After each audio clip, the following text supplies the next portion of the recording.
Knowledge in very rare cases, I believe आपके case में अब इस लेवल पे कम होता है, but still it's the point there. Availability of information given in the question is ignored. Most of you know मैं classes ही पढ़ाता हूँ और वो क्लास में क्वेश्चन भी कराता हूँ. This is another important point. हम सवाल का सारा डाटा नहीं पढ़ते और बहुत सारी चीजें क्वेश्चन की इग्नोर कर जाते हैं. Getting confused when a difficult topic is touched with the heavy marks in the paper.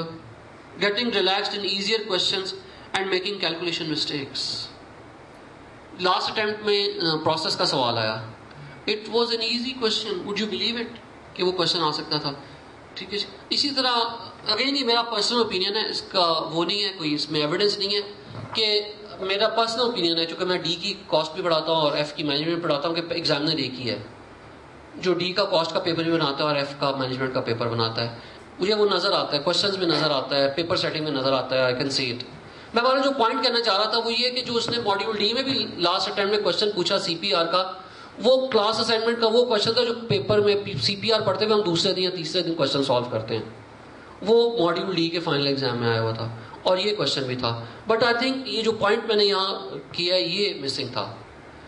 आमतौर पर हम आसान क्वेश्चन देख के तो खुशी से दीवाने हो जाते हैं और उसको जल्दी जल्दी करने की कोशिश करते हैं. मेरी रिक्वेस्ट है कि इजी क्वेश्चन में भी टाइम मैनेजमेंट का ख्याल रखा जाए. इजी क्वेश्चन में टाइम बचाने की कतई कोशिश ना की जाए. इजी क्वेश्चन की presentation should be immaculate, outstanding, out of the world. Examiner should not be able to deduct any mark out of it. And I can tell you this is the guarantee to your success. This is the key to your success. आपकी exam success easy questions के attempt करने पे base कर रही है, difficult questions के ऊपर नहीं बेस कर रही. डिफिकल्ट क्वेश्चन तो किसी ने भी सही नहीं करना. हाँ, आपने इजी क्वेश्चन सही कर दिया और पूरे नंबर ले लिए तो that will facilitate your exam success. I just leave frog because we get running short of time. ये आपके पास अवेलेबल होगा. Understand the question requirement, read the question, time allocation करें, आंसर एवरीथिंग.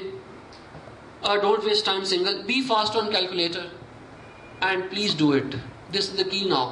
अब जो मैनेजमेंट अकाउंटिंग का paper है, it is more of a mathematics paper now. Calculation से बहुत ज्यादा एम्फोसिस है. ऑल्दो मैं डिसएग्री किया है, मैंने अपने सेशन का आगाज ही डिसएग्रीमेंट से किया, but I am not the paper setter. Let us follow the paper shutter.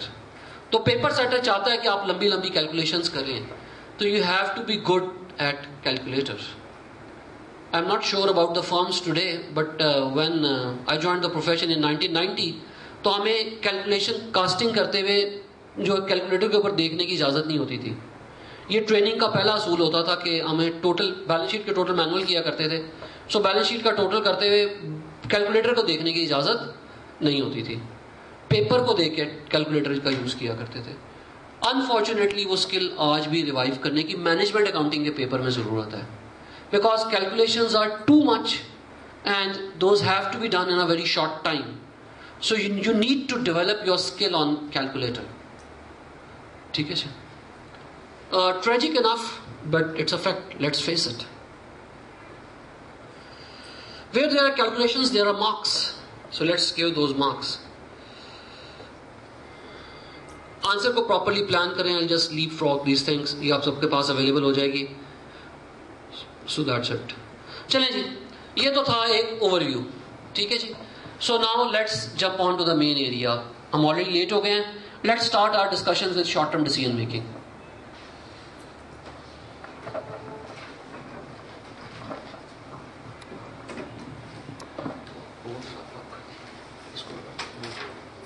अच्छा जी, शॉर्ट टर्म डिसीजन मेकिंग, जो मेरा concept short term decision making का है वो कॉस्ट बिहेवियर से शुरू होता है और लीनियर प्रोग्रामिंग तक जाता है. Cost behaviour through linear programming, to me everything is short term decision making. And my friends, in fact अगर आप मुझसे आज पूछे तो आज मे भी आज से 5 साल पहले मेरी बात कुछ और होती, लेकिन आज मैं ये समझता हूं कि आपका सारा पेपर है ही decision making. Pricing is decision making. आप फ्यूचर के बारे में प्राइस डिसाइड कर रहे होते हैं. Working capital management, it is decision making. So हमारा मैनेजमेंट अकाउंटिंग का सारा पेपर जो है वो डिसीजन मेकिंग है. सो ऑल्दो मैं समझता हूं कि डिसीजन मेकिंग जिन स्पेसिफिक टॉपिक्स में आ जाती है वो सेपरेटली डिस्कस कर लेते हैं, वरना डिसीजन मेकिंग ही डिसीजन मेकिंग है। प्राइसिंग, वर्किंग कैपिटल मैनेजमेंट, ये सब डिसीजन मेकिंग है जो फ्यूचर के साथ रिलेटेड है। Standard costing is an exception, because standard costing आप सबकी नॉलेज में हम पास्ट का एनालिसिस कर रहे होते हैं, सांप गुजर गया होता है लकीर पीट रहे होते हैं। So departing standard costing, rest of the syllabus is decision making, whatever you name you may give it. आप उसको प्राइसिंग कह लें, आप उसको वर्किंग कैपिटल मैनेजमेंट कह लें, आप उसको लीनियर प्रोग्रामिंग कह लें, it is all decision making. Decision making का स्टार्ट कॉस्ट बिहेवियर से होता है। We need to understand the behaviour of the cost. So ये 3 डिफरेंट सिचुएशन में बनाया गया। इंक्रीजिंग प्रोडक्शन वॉल्यूम में कॉस्ट कैसे बिहेव करती हैं, डिक्रीजिंग में कैसे बिहेव करती हैं, वेरिएबल में कैसे बिहेव करती हैं, इसको ये सम अप किया गया, ये हमें पता होना चाहिए। Conclusion is that fix cost is fixed in total and variable on a per unit basis. और ये जो फिक्स कॉस्ट का रिलेशनशिप होता है प्रोडक्शन के साथ, ये इनवर्स होता है। और variable cost is variable in total and fixed on a per unit basis. ये डिसीजन मेकिंग की बेस है। हम आम जिंदगी में जिस कॉस्ट को फिक्स कॉस्ट कहते हैं तो हम उसका टोटल बिहेवियर देख रहे होते हैं, और जिसको वेरिएबल कहते हैं उसका भी टोटल बिहेवियर देख रहे होते हैं। वरना पर यूनिट बिहेवियर कॉस्ट का इनवर्स होता है। Per unit variable cost fixed होती है और per unit fix cost variable होती है। और यही वजह है कि जब भी डिसीजन मेकिंग के लिए फिक्स कॉस्ट को कंसिडर किया जाता है तो fix cost in total consider की जाती है, और जब भी डिसीजन मेकिंग के लिए वेरिएबल कॉस्ट को कंसिडर किया जाता है तो variable cost on a per unit basis consider की जाती है। ऑल्दो मेरी आज की डिस्कशन में मार्जिन एब्जॉर्प्शन कॉस्टिंग नहीं है, लेकिन एब्जॉर्प्शन कॉस्टिंग का ये सबसे बड़ा एडवोकेसी पॉइंट है कि मार्जिनल कॉस्टिंग का, कि मार्जिनल कॉस्टिंग के अंदर हम फिक्स कॉस्ट को इन टोटल कंसिडर करते हैं और वेरिएबल कॉस्ट को पर यूनिट कंसिडर करते हैं जो उनका प्रिसाइज बिहेवियर है। यही उसकी एडवांटेज है, और यही वजह है कि जितनी भी फ्यूचर की डिसीजन मेकिंग होती है वो इन 99.99% केसेस मार्जिनल कॉस्टिंग की बेस पे होती है। ये कॉस्ट बिहेवियर है जिसमें जो ऊपर टेबल कहा गया था उसको न्यूमेरिक वैल्यूज दी गई हैं। Underlying assumptions, although all of you are well aware of it, लेकिन मैं जस्ट चंद एक इंपॉर्टेंट रिपीट कर देता हूं। For example, I would like to discuss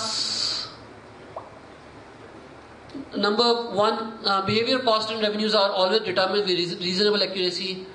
By and large, all costs can be classified as fixed or variable. ये number 2 point है, इसको भी ज़हन में रखना पड़ेगा। हम जब भी डिसीजन मेकिंग कर रहे होते हैं, ऑल्दो कॉस्ट का एक तीसरा फेज भी है and that is semi variable cost. लेकिन डिसीजन मेकिंग करते हुए 2 ही कॉस्ट हैं, एक फिक्स्ड और एक वेरिएबल। अगर आपको क्वेश्चन में सेमी वेरिएबल कॉस्ट से इनकाउंटर हो तो सबसे पहला स्टेप आपका ये होना चाहिए कि आपने उस सेमी वेरिएबल कॉस्ट को बाइफरकेट करना है between fixed and variable components. और वो करने की बहुत सारी टेक्निक्स हैं। हम अकाउंटेंट्स आमतौर पे हाइलो मेथड उसमें फॉलो करते हैं, वैसे स्टैटिस्टिकल टेक्निक्स भी हैं, लीस्ट स्क्वायर वगैरह। कैसे पता चलता है कि कोई कॉस्ट फिक्स्ड है, कोई कॉस्ट वेरिएबल है या कोई कॉस्ट सेमी वेरिएबल है? अभी मैं टाइम ना जाया कर दूं। जब भी एग्जाम में आपको कोई कॉस्ट अवेलेबल हो उसके 2 और मोर लेवल्स पे अवेलेबल हो। आई नो कि आपको बहुत विजन क्लियर नहीं होगी, मैं इसलिए बोल रहा हूँ, एटलीस्ट आवाज आपको क्लियर होगी।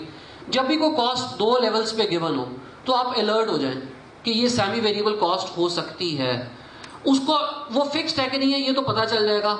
ऑपरेटिंग लेवल अल्फा और बीटा पे अगर वो कॉस्ट एक्स ही रहती है तो वो कॉस्ट फिक्स है, तो बहस की तो जरूरत ही नहीं है।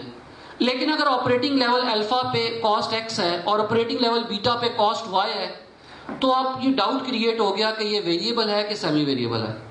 तो उसका कैसे ये जादू कैसे होगा, कैसे पता चलेगा कि ये वेरिएबल है कि सेमी वेरिएबल है? पर यूनिट निकाल लेंगे। अगर उसका पर यूनिट कांस्टेंट रहता है तो वो एक वेरिएबल कॉस्ट है, आप स्प्लिट करने की जरूरत नहीं है।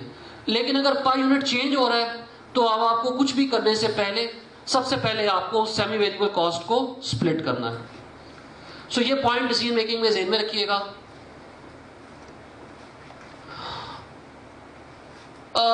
नेक्स्ट, वैसे तो सारी इंपॉर्टेंट है लेकिन मैं टाइम की वजह से मैं नहीं पढ़ रहा हूं। Firm continues to sell a single product और the given mix will be unchanged as the volume changes over the relevant range. Module F के लेवल पे examiner multi product break even का क्वेश्चन पूछता है, और मल्टी प्रोडक्ट ब्रेक इवन का question इस assumption के बगैर सॉल्व नहीं हो सकता।